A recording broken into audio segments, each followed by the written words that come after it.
चलो तो देखो बेटा स्टार्ट कर रहे हैं आज हम लोग किसके बारे में, ऑक्सीडाइजिंग एजेंट्स के बारे में, है ना। अब हमारी नेम रिएक्शन भी कंप्लीट हो गई और जो टाइप्स ऑफ रिएक्शंस थी वो भी कंप्लीट हो गई। अब बस लास्ट टॉपिक बचा है ऑक्सीडाइजिंग एजेंट और रिड्यूसिंग एजेंट। तो अब जरा उनको पढ़ते हैं। देखो सबसे पहला मैं ऑक्सीडाइजिंग एजेंट पढ़ रहा हूं, ए या फर्स्ट बेयर्स रिएजेंट। तो सबसे पहला जो ऑक्सीडाइजिंग एजेंट है मेरा कौन है, बेयर्स रिएजेंट, है ना। देखो क्या होता है bears reagent. Bears reagent is 1% cold dilute alkaline KMnO4 is called Bayer's reagent. Is called Bayer's reagent. तो पता पड़ा बेयर्स रिएजेंट क्या होता है, 1% cold diluted alkaline KMnO4 is called bears reagent. कैसा होता है, पिंक इन कलर होता है। कैसा होता है, पिंक इन कलर। तो कैसा कलर होगा बेटा, पिंक कलर का होगा। बोलो यहां तक क्लियर है। चलो पिंक कलर का होने के बाद एक चीज और समझो, ये एक माइल्ड मतलब वीक ऑक्सीडाइजिंग एजेंट है। देखो माइल्ड या वीक ऑक्सीडाइजिंग, क्योंकि कोल्ड है तो ठंडा होने की वजह से रिएक्टिविटी कम हुई। दूसरा 1% है और डाइल्यूटेड है, यानी बहुत कम अमाउंट में, तो कैसा होगा, पिंक कलर का होगा, है ना।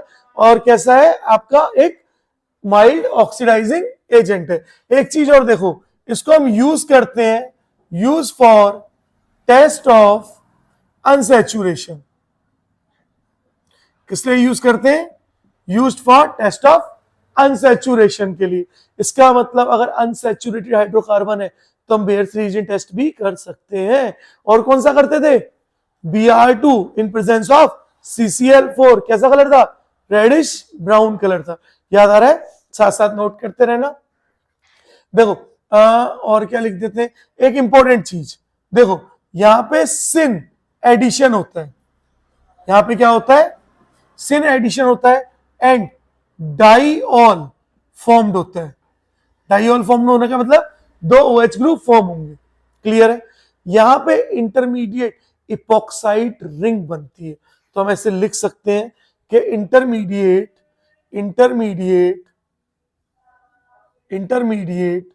Epoxide ring is formed. ठीक है, क्या होती है इपॉक्साइड रिंग, जैसे मैंने बोल दिया इस तरह से ऐसे लिख देते हैं। मैंने बोला CH2 सिंगल बॉन्ड CH2 और oxygen, this is the epoxide ring. ठीक है, अब इपॉक्साइड रिंग क्या है ना, एक तरह की इथर वाली ही रिंग, वो है रिंग। तो ये बात क्लियर हो रही है। चलो आगे बढ़े, देखो कैसे होगा वो कराते हैं। हमारा एग्जाम्पल नंबर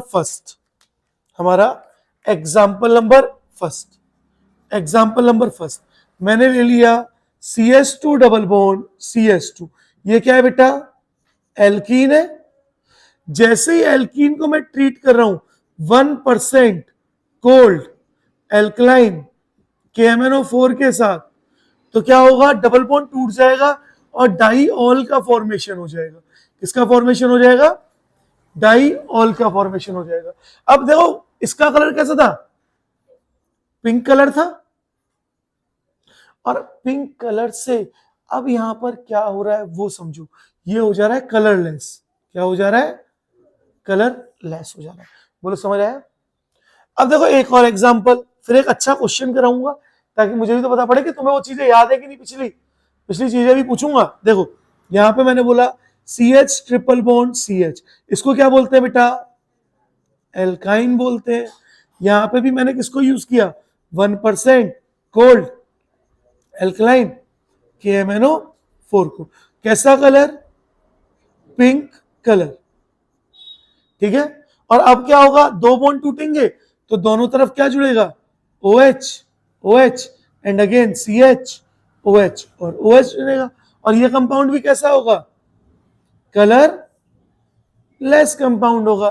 बोलो क्या ये बात आप लोगों को समझ आई, पक्का समझ आ गई, किसी को कोई भी डाउट नहीं है। हाँ बोलो, हाँ, एक वेरी गुड, बहुत अच्छा। एक कार्बन पे 2 H ग्रुप हाईली अनस्टेबल है, तो अब इसके बाद क्या होगा, वाटर रिमूव होकर के ये डाई अल बन जाएगा ना, एल्डिहाइड वाला पार्ट बन जाएगा। ठीक है, तो हमें तो बस क्या चेक करना है कि क्या कलरलेस है कि नहीं, ये चेक करना है। इसके आगे आप फर्दर रिएक्शन कराना चाहो तो करा लेना, हो जाएगी। क्या होगा, यहां से वाटर रिमूव होगा और क्या बन जाएगा, एल्डिहाइड बन जाएगा। कहो तो बनाऊं, बना दूं, चलो लो।